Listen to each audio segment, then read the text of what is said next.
Okay, so here's something I've been thinking about. We all know the birth of Jesus is a big deal, like history-changing big. But have you ever stopped and asked why it happened when it did? Not just why he came, but why that exact moment in time. Because if you really look at it, it wasn't random, as it was precise. Almost like everything was lining up for something massive. And once you see it, it kind of changes how you look at history entirely. So, when you hear the phrase monumental moment, your mind probably goes straight to something big. Right? Like world history, major events, that kind of thing. But if you slow down for a second, really think about it, your own life is actually full of these little monumental moments too, and they kind of show up in phases. Almost like life is divided into chapters. Or decades, really. Take your first decade, like ages 0 to 10. I mean, what's the biggest moment there? You're learning everything for the first time. Talking. Walking. Figuring out the world, but if we're being honest, one of the biggest milestones riding a bike. Yeah, seriously, you start off with training wheels, wobbling around, not really sure what you're doing, and then one day, the training wheels come off, and suddenly you're riding. On your own, no help, and it feels like freedom. Right, I've got this. You're flying down the street, wind in your face, probably way too confident for your own good. But in that moment, it feels huge, like you just unlocked something. Then you hit your teenage years, and everything changes again. Now the monumental moment isn't a bike anymore, it's a car, getting your driver's license. Oh man, that's a big one, because now it's not just balance and coordination, it's independence. Real independence. You can go places. You don't have to rely on your parents anymore, well, at least not as much. And yeah, some people probably shouldn't have gotten their license when they did. You know who you are. But still, that moment it feels like a step into adulthood. And then, okay. This one's a little funny, but also very real. Somewhere in that teenage phase, there's another monumental moment. The first time you realize you need deodorant.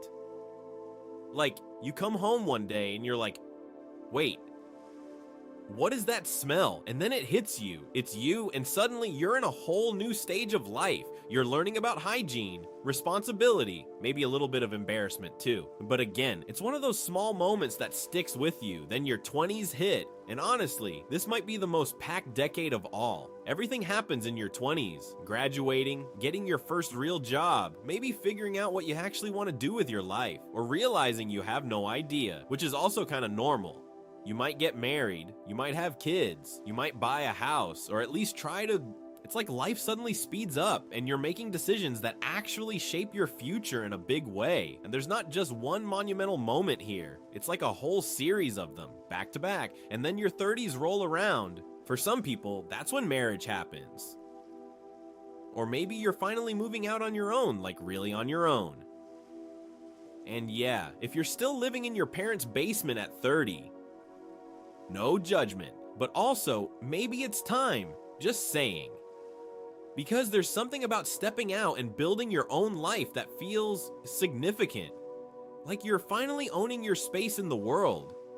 Then your 40s come along, and this one's kind of funny because it's not always one big event. It's more like a realization. You're like, okay, I still feel pretty good. I'm not 50 yet. I've still got it. But at the same time, you start noticing things. Your body doesn't recover like it used to. You make noises when you stand up that you didn't make before.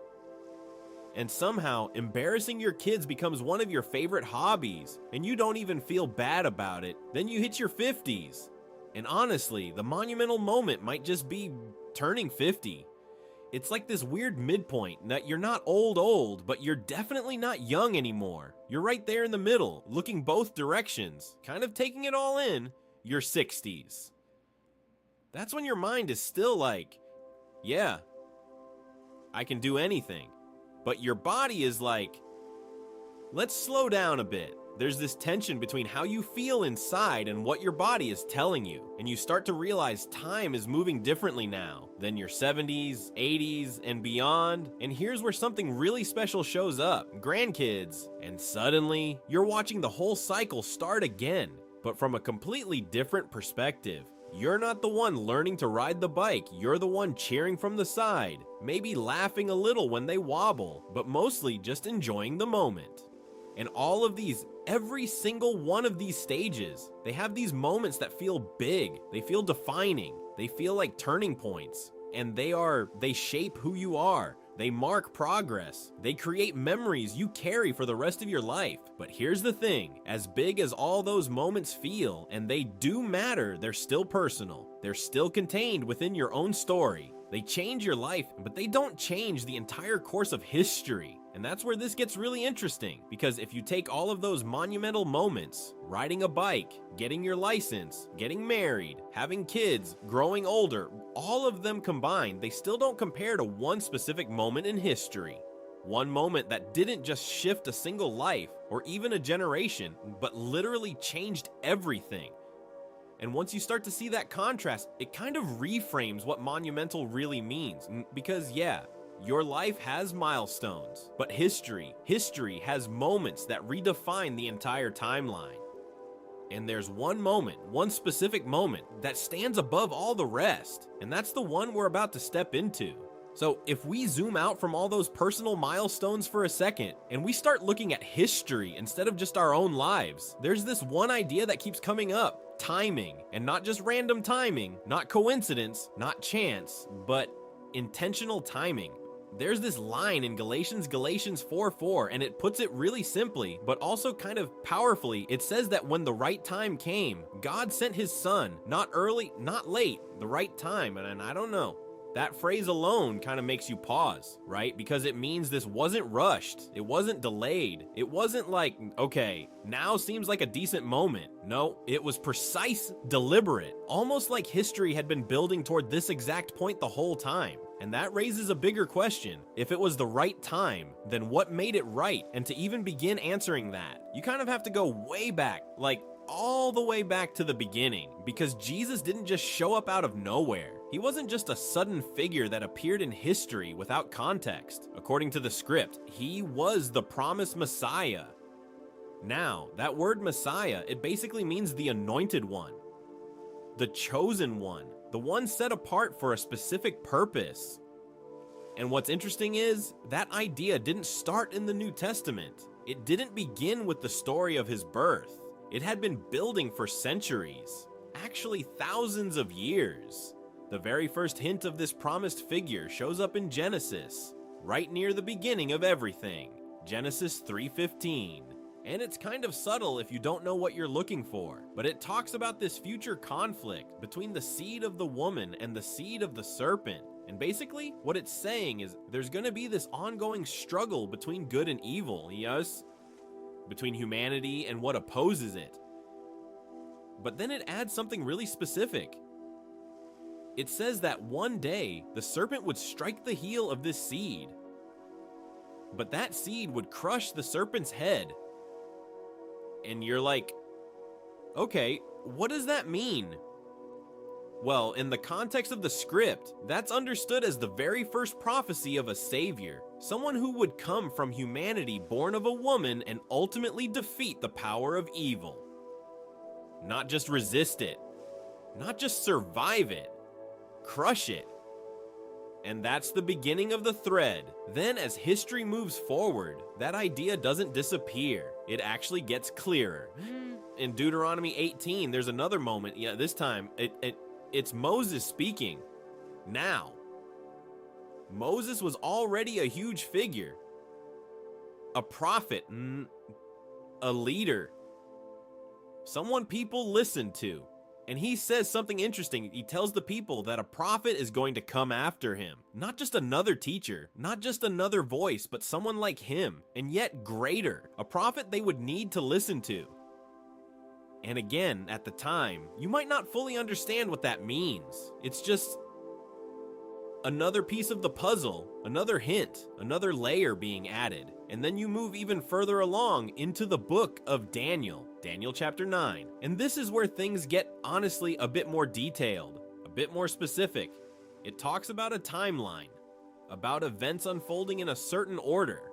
And right in the middle of that, there's this reference to the Anointed One, the Messiah.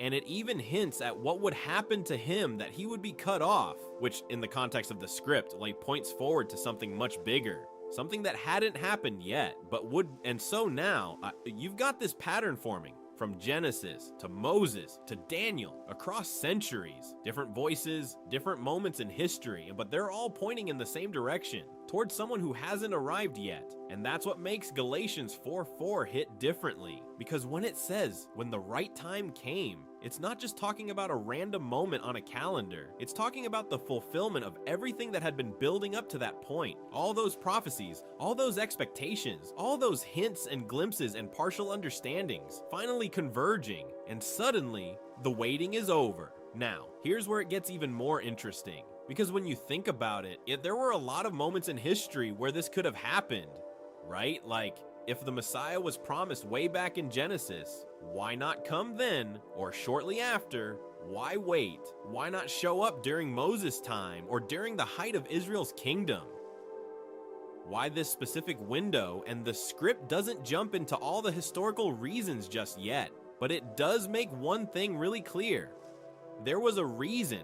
There was a set time, and it wasn't flexible. It wasn't like, well, any time in this general era will do. No, it was exact.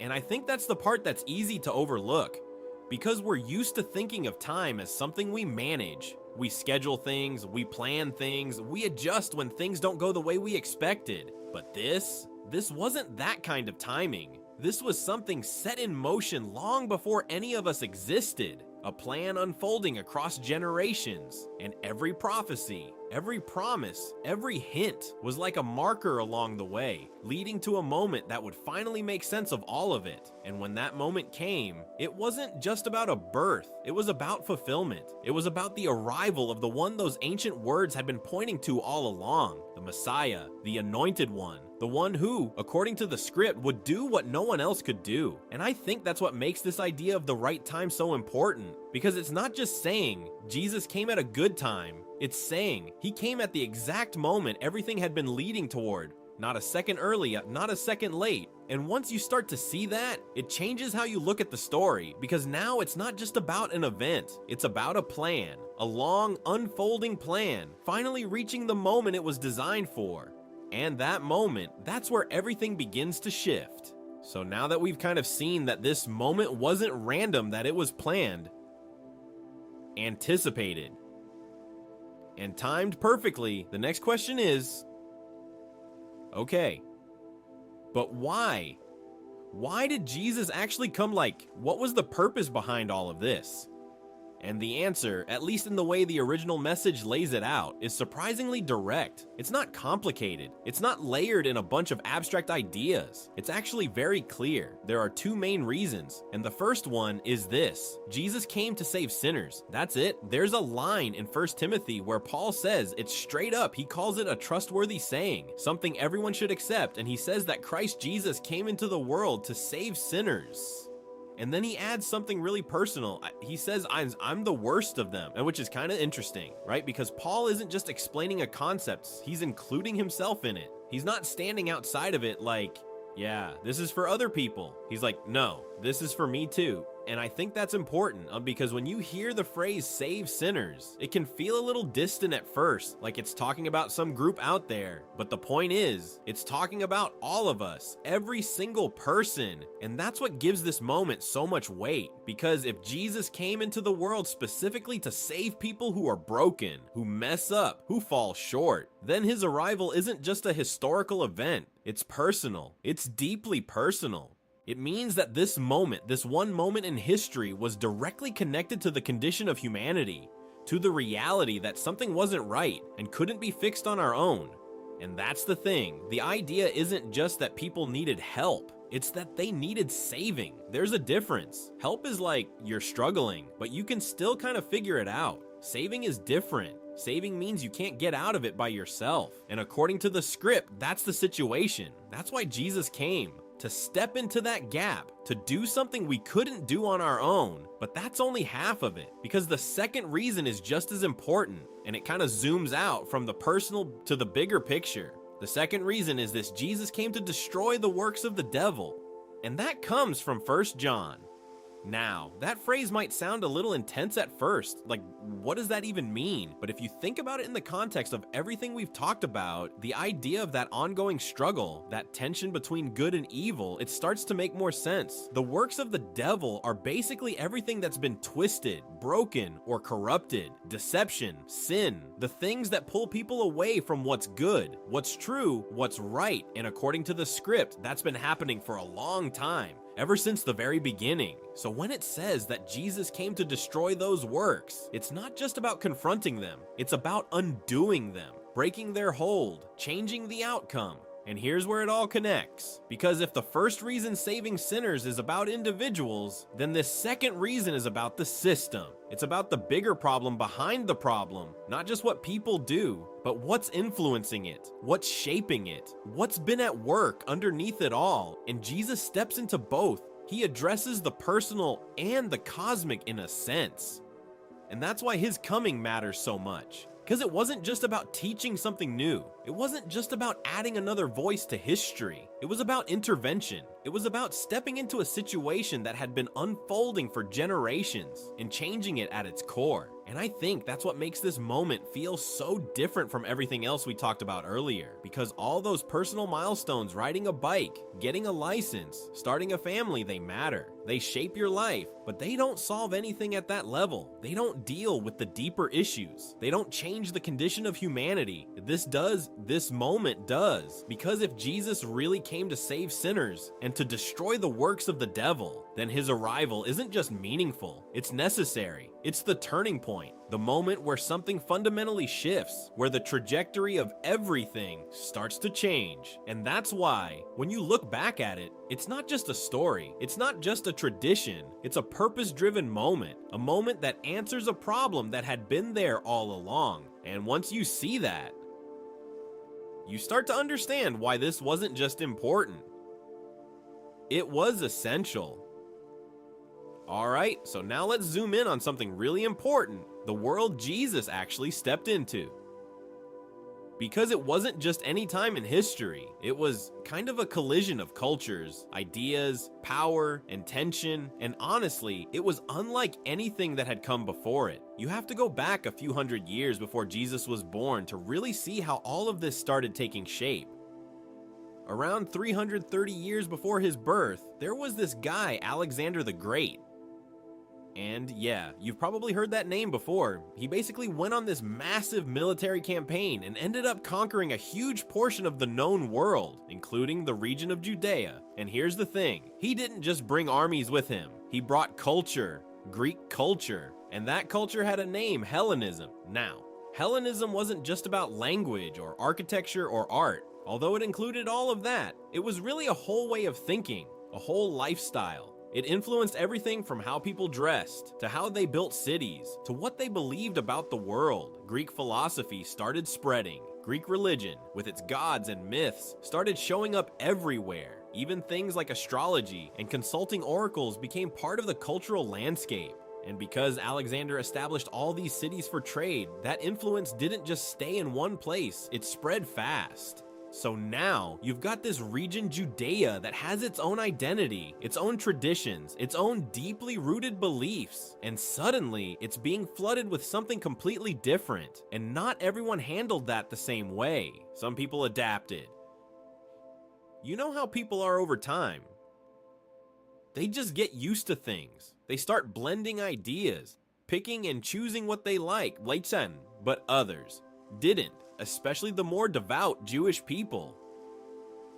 For them, this wasn't just cultural change. It felt like a threat because their entire way of life, their laws, their traditions, their understanding of God was being challenged by this outside influence, and eventually that tension boiled over. There was a moment around 166 BC where a group called the Maccabees led a revolt. They basically said, enough is enough. They pushed back against the forced Greek influence, especially when their religious practices were being restricted and even banned. And for a while, they actually succeeded. There was a period of independent Jewish rule, a time where they reclaimed control, re-established their traditions, and kind of pushed back against everything that had been imposed on them. But that didn't last forever, because eventually, another empire stepped in, the Romans. And when Rome entered the picture, everything shifted again. By around 63 BC, the Roman Empire had taken control of Judea. And Rome wasn't just powerful, it was organized, structured, and expansive. It controlled a massive portion of the known world. But here's what's interesting. Even though the Romans were now in charge, they didn't completely erase what came before. In fact, they had already absorbed a lot of Greek culture themselves. So now, what you have is this layered environment. Greek influence is still everywhere: language, philosophy, lifestyle. Roman authority is now on top of that political control, military presence, governance. And then within all of that, you still have the Jewish people holding on to their identity, their beliefs, their expectations. So it's not just one culture anymore. It's multiple layers all interacting at the same time, and not always peacefully, because while some people had adapted to this blend of cultures and were relatively comfortable, others were not okay with it at all. For many Jewish people, Roman rule felt like just another chapter in a long history of oppression.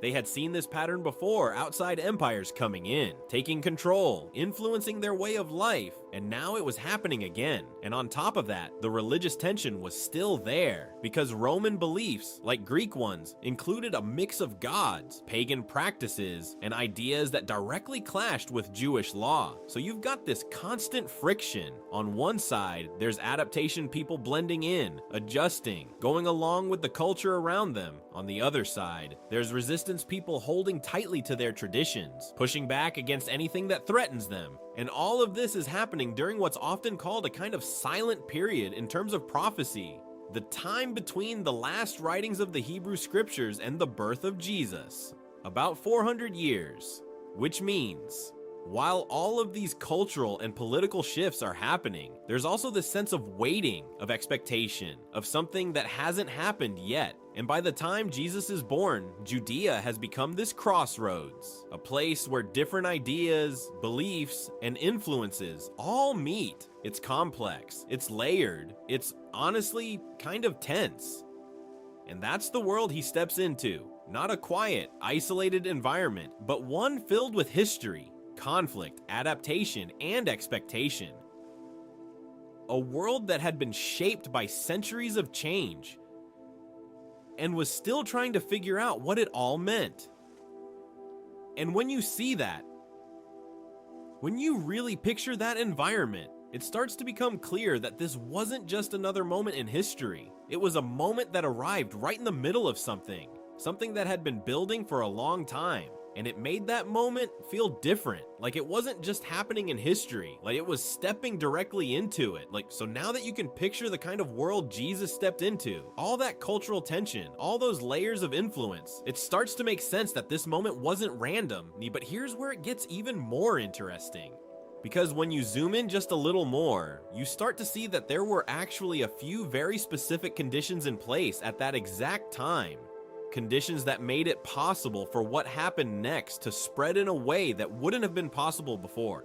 And there are really three big ones. The first one is this: a common language. Now, that might not sound like a big deal at first, but think about it. If you're trying to communicate something important, like life-changing important, you need people to understand you. And during this time, because of all that Greek influence we talked about earlier, there was a shared language across huge parts of the world. Greek, it had become the common language, not just in one region, but across the empire. So even though people came from different backgrounds, different cultures, different places, they could still understand each other. And that matters a lot, because the message that would come after Jesus, what we now know as the gospel, wasn't meant to stay in one small group. It wasn't meant to be locked into one region. It was meant to spread. And the fact that there was already a shared language in place meant that when people started sharing that message, it could travel quickly, without needing to be constantly translated or reinterpreted at every step. Even the New Testament itself was written in Greek.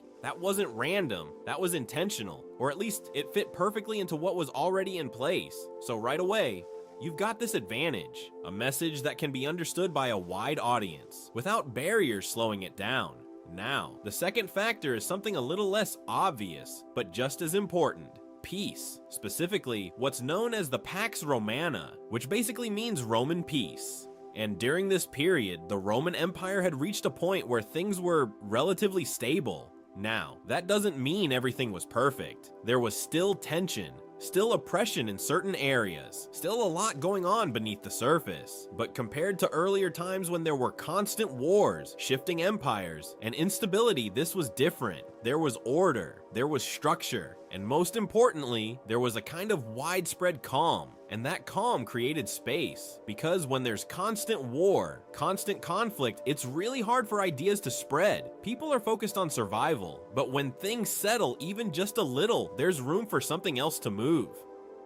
For conversations to happen, for teachings to travel, for people to gather, to listen, to share. And that's exactly what this period allowed. So now, you've got a shared language and a relatively peaceful environment. And then there's the third factor, and this one is honestly kind of fascinating. A connected road system. The Romans were known for building roads. A lot of roads. And not just basic paths, these were structured, durable, well-planned routes that connected cities across the empire. They built them mainly for their military, so troops could move quickly. But those same roads ended up doing something else entirely. They connected people. They connected regions. They made travel possible in a way that hadn't really existed before. And that changed everything, because now, if you had a message, you didn't have to stay in one place. You could move. You could go from city to city, from region to region, and you could do it with a level of reliability that just wasn't there in earlier times. There's even mention of specific roads, like the Appian Way, which was one of the major routes in the Roman Empire. And it's kind of wild to think about this, but the early followers of Jesus after his life, death, and resurrection, they used those roads. They took advantage of that system. They traveled. They carried the message with them. And because the infrastructure was already there, they weren't starting from scratch. They were stepping into something that had already been built. And that allowed the message to spread fast, like really fast, that when you look at early church history, it's almost surprising how quickly the message of Jesus reached different parts of the empire. And it's not because they had modern technology. No social media, no internet, none of that. It was people walking, traveling, speaking, sharing. But they were doing it on roads that connected the entire system. In a world where people could understand the language and where there was enough peace for movement and communication to happen. And when you put those three things together, it starts to click. A common language, a calm empire, a connected road system. Those aren't random details. They're conditions. Conditions that made it possible for something small, something that started in one place, to reach far beyond what anyone might have expected. And that's why this timing matters so much. Because if you remove any one of those pieces, things might look very different. If there's no shared language, the message gets stuck. If there's constant war, people can't travel or gather. If there are no roads, movement is slow, limited, unpredictable. But here, all three were in place at the same time. And right after Jesus' life and everything that followed, those conditions were already there, ready to carry the message outward. And that's what makes this moment feel intentional, not just in a spiritual sense, but even in a practical one. It's like everything was set up, everything was aligned, so that when this moment happened, it wouldn't stay contained, it would move. It would spread. It would reach people far beyond where it started. And that's exactly what it did. So when you take all of that, the language, the peace, the roads, the culture, and you kind of step back for a second, there's one more piece that really brings everything into focus. And honestly, this might be the most important one. It's the cross. Because here's something that's easy to overlook: the way people were executed at that time. Crucifixion. Now, historically, it didn't start with the Romans. The Persians had used it earlier, but the Romans, they perfected it. They turned it into this brutal, public, unmistakable form of execution. It was meant to be seen, meant to send a message, meant to make an example, yes. And as harsh as that is to think about, it's also exactly the environment Jesus stepped into, which means the cross wasn't just some random method that happened to be available. It was part of the moment, part of the timing. Because, according to the script, everything about Jesus' purpose pointed toward sacrifice, toward atonement, toward giving his life in a way that would carry the weight of something much bigger. And there are even older references, ideas that say being hung on a tree carried a kind of curse, a kind of weight. So when you put that together, the method, the symbolism, the moment in history, it all lines up.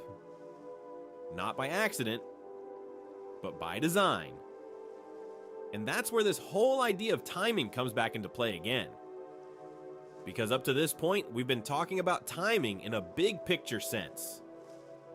History, empires, culture, infrastructure, all of that. But the original message doesn't stop there. It kind of zooms back in from history to you, because the same idea applies that God is about timing, not just in shaping the course of the world, but in the moments of your life too. And that's where it gets a little more personal. Because if you think about it, your life has its own timeline, its own sequence of moments, some big, some small, some you barely noticed at the time. But there are certain moments where something shifts, where something becomes clear, where you feel like, okay, this matters, this is different. And according to the script, God has always been present in those moments.